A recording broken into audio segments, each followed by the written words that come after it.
接着我们要来介绍天籁银社第3任社长林锡涯先生的道江乐。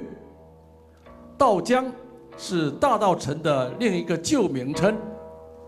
林锡涯呢，他是大稻埕人士，他的父亲正是天籁银社的创办人林树山先生。林锡涯先生呢，在24岁的时候，他的父亲呢规定他写了30首的有关乐的绝句，然后呢要限字限韵。那么这一首《道江乐》呢，却是他林锡涯社长呢在80岁之后写的诗。那么他的韵味呢，跟以前24岁呢就完全不同了。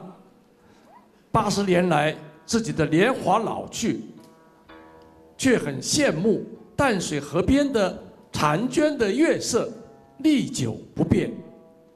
诗中用羡慕月华不老，巧妙点出自己阅历沧桑的惆怅。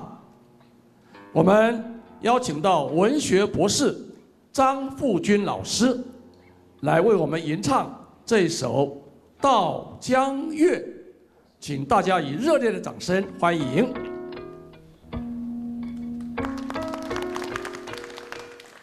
道江乐，林锡涯先生作。一轮霞挂淡江天，独负丝流月正圆。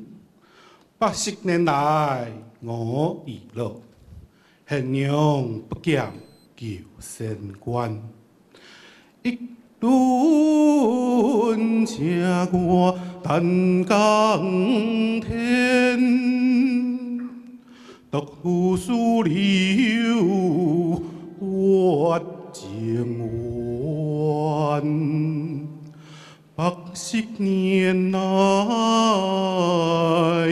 我亦老，现娘不见旧